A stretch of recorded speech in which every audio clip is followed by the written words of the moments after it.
መጽሐፍ ቅዱስ በእግዚአብሔር መንፈስ መሪነት በቅዱሳን የተጻፈ የማይቀነስለት የማይጨመርበት መለኮታዊ የሆነ የእግዚአብሔር እስትንፋስ ያለበት ለሰዎች ሕይወት መመሪያ እንዲሆን የመጨረሻ ስልጣን ያለው የእግዚአብሔር ቃል ነው። ሁለተኛ ጢሞቴዎስ 3:14-17፣ ሁለተኛ ጴጥሮስ 1:19-21።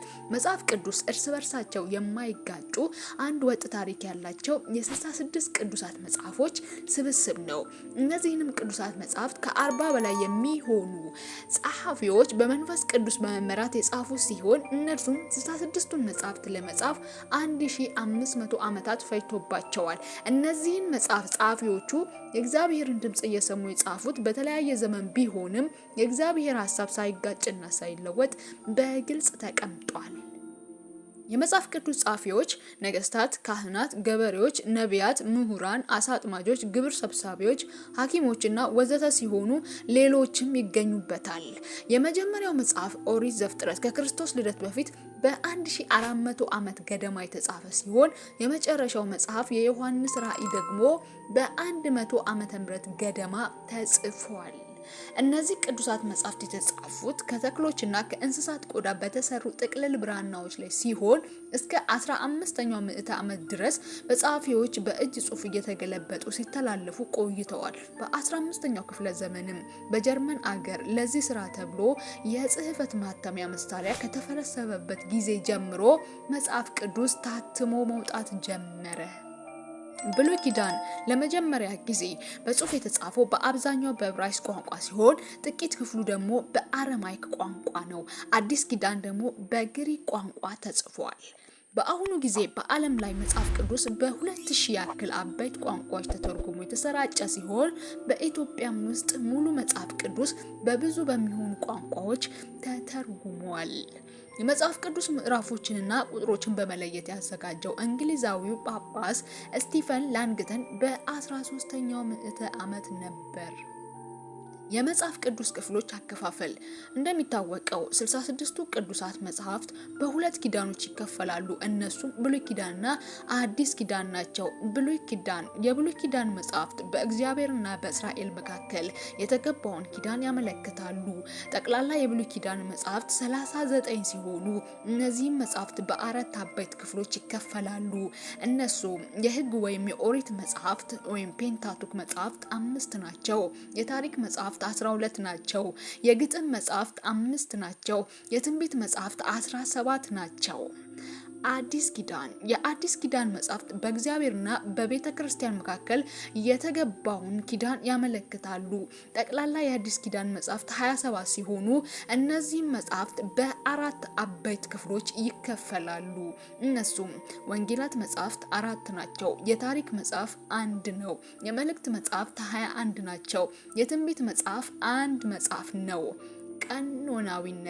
ቀኖናዊነት መጽሐፍ ቅዱስ ወይም 66ቱ ቅዱሳት መጽሐፍት የእግዚአብሔር ቃል ስለመሆናቸው የሚረጋገጥበት መመዘኛ ወይም መለኪያ ሲሆን ይኸውም መንፈሳዊ ኃይላቸውንና ስህተት አልባነታቸውን የተረጋገጠላቸው መሆናቸውን የሚያረጋግጥልን ነው። በዚህ መሰረት የእምነት አባቶች ከብሉይ ኪዳን በ90 ዓመተ ምህረት 39 መጽሐፍት ቀኖናዊ መሆናቸውን፣ በአዲስ ኪዳን በ318 ዓመተ ምህረት 27 መጽሐፍት ቀኖናዊ መሆናቸውን፣ በጠቅላላ የመጽሐፍ ቅዱስ መጽሐፍት 66 ብቻ መሆናቸውን አረጋግጠው አሳልፈዋል። የመጽሐፍ ቅዱስ አብይ ርዕስ መጽሐፍ ቅዱስ እግዚአብሔር በክርስቶስ በኩል ለሰዎች ያዘጋጀው የዘላለማዊ ድነት ወይም የመዳን እቅድ ነው። የመጽሐፍ ቅዱስ ስልጣን በጣም ሰፊ እንደሆነ በብዙ ጥቅሶች አማካኝነት ተገልጿል።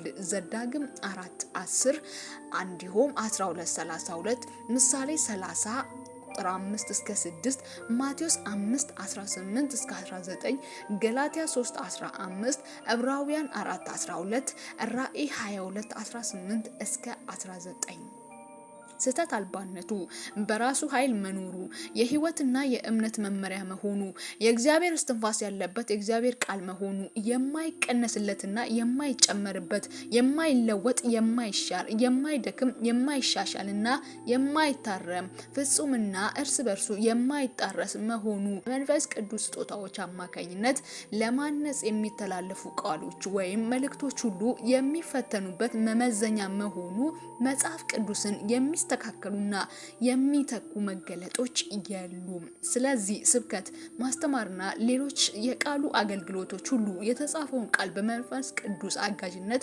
የሚያብራሩና የሚተረጉሙ እንጂ ሌላ አዲስ መገለጥ ፈጽሞ ሊሆኑ አይችሉም። የመጽሐፍ ቅዱስ ልዩ ባህሪ፣ መጽሐፍ ቅዱስ ከእግዚአብሔር የተሰጠ መገለጥ ነው። በቀጥተኛ መገለጥ ከእግዚአብሔር ተሰጠ። በመንፈስ ቅዱስ አነሳሽነት በቅዱሳን ሰዎች ተጻፈ። የመጽሐፍ ቅዱስ ጥቅም የእግዚአብሔርን እንድናውቀውና የሚያደርገንን ሌሎችም ለማሳወቅ የምንጠቀምበት መሳሪያ ነው። የእግዚአብሔርን በጎ ፍቃድ ለማወቅ የሚያስችለን ዋና ምንጭ ነው። የመዳን መንገድ የተገለጠበት ነው። ከዘላለም ሞት መዳን የሚቻልበትን አንድ መንገድ የሚያሳየን ነው። ከክፉ የጠላት ሐሳብ የምንድንበትን መንገድ የሚያሳየን ነው። ውስብስብ ከሆነው ከዓለም ስርዓት የምንድንበትን ዕውቀት የሚሰጠን ነው። የአማኞች መንፈሳዊና ስነ ምግባራዊ ህይወት መመሪያ ነው። አንደኛ ጢሞቴዎስ 4:11 እስከ 16 የእግዚአብሔር ሰዎች ያለፉባቸውን የእምነት ልምምዶች እያየን በቂ ትምህርት በመውሰድ በዘመናችን ውጤታማ እንድንሆን የሚያደርገንን የኑሮ መመሪያ የያዘ ነው። ሮሜ 15:4 ዕብራውያን 11:1 እስከ 40 የእግዚአብሔር ቃል የተገለጠባቸው ስያሜዎች መጽሐፍ ቅዱስ የእግዚአብሔር እስትንፋስ ያለበት ሕያው ቃል ነው። ይህም ቃል ደግሞ የሚሰራ ኃይል ያለው ሲሆን በተለያዩ ተምሳሌታዊ አባባሎች ተገልጿል። ቃሉ እሳት ነው ያቃጥላል ኤርሚያስ 23:29 ቃሉ መዶሻ ነው ያደቃል ኤርሚያስ 23:29 ቃሉ መንፈስ ነው በመንፈስ ይስተዋላል ዮሐንስ 6:63 ቃሉ ሰይፍ ነው ይቆራርጣል ኤፌሶን 6:18 ዕብራውያን 4:12 እስከ 13 ቃሉ ወተት ነው ያሳድጋል አንደኛ ጴጥሮስ 2:2 እስከ 3 ዕብራውያን 5:12 እስከ 13 ቃሉ ዘር ነው ያድጋል ይበዛል አንደኛ ጴጥሮስ 1:23 ዮሐንስ 10:10 ቃሉ መስታወት ነው ያሳያል ያዕቆብ 1:23 እስከ 25 ቃሉ መብራት ነው ያበራል መዝሙር 119:105 ቃሉ ምግብ ነው ያበረታል አንደኛ ጴጥሮስ 2:21 አንደኛ ቆሮንቶስ 3:2 ሮሜ 10:17 ቃሉ ውሃ ነው ያጥባል ኤፌሶን 5:2 ዮሐንስ 15:3 ዮሐንስ 17:17 መዝሙር 105 ቁጥር 5 እስከ 9 ቲቶ 3:5 እስከ 8 ዕብራውያን 10:29 ቃሉ ወርቅ ነው ስህተት የለውም መዝሙር 19:7 እስከ 10 ቃሉ ማር ነው ይጣፍጣል መዝሙር 19:10 ራእይ 10:10 ቃሉ መህልቅ ነው ያጸናል ዕብራውያን 6:18 እስከ 19 የመጽሐፍ ቅዱስ አጠቃቀም መጽሐፍ ቅዱስ ራስን ለማየት የሚረዳ መስታወት ነው ያዕቆብ 1:22 እስከ 25 የህይወት መመሪያም ነው በውስጡም ያለው የእግዚአብሔር ቃል የሰዎችን ህይወት ከመለወጡም በተጨማሪ ሙሉነት ያለው መሳሪያ ነው ይኸውም ሌሎችን ለማስተማርና ለመስበክ የሚጠቅም መሳሪያ ነው ሁለተኛ ጢሞቴዎስ 2:15 ፊልጵስዩስ 2:15 የሀገርንና የህዝብን ታሪክ ለመለወጥና ፍጥረትን ለማስተዳደር የሚያስችል ጉልበት ያለው መሳሪያ ነው ኤርሚያስ 22:29 ሕዝቅኤል 36:1 እንዲሁም 37:1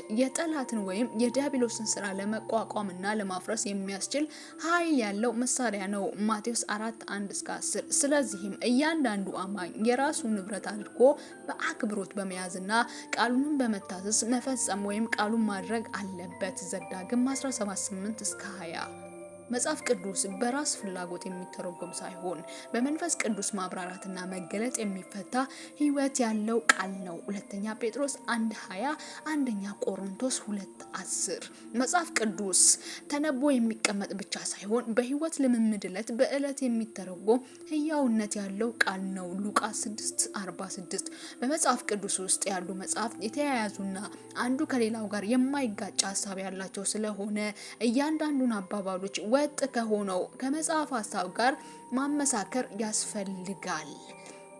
የእግዚአብሔር ቃል የህይወት፣ የእውነት፣ የድነትና ወይም የመዳንና የማስታረቅ ኃይል የተሞላና የማይለወጥ ዘላለማዊ ሁሉን የሚፈጽም በሰው ልብ ተዘርቶ ሰውን እንደገና እንዲወለድ የሚያደርግ የሚያሳድግና ወደ ሰማይ ርስት የሚያደርስ በእኛ ዘንድ የእግዚአብሔር ዋና መገለጫ መንገድ ነው።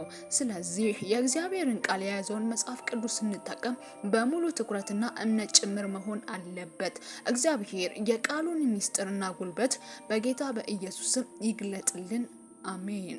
መጽሐፍ ቅዱስ የመጽሐፍ ብዛት 66፣ የጻፊዎች ብዛት 40 በላይ፣ የብሉይ ኪዳን መጽሐፍት 39፣ የአዲስ ኪዳን መጽሐፍት 27።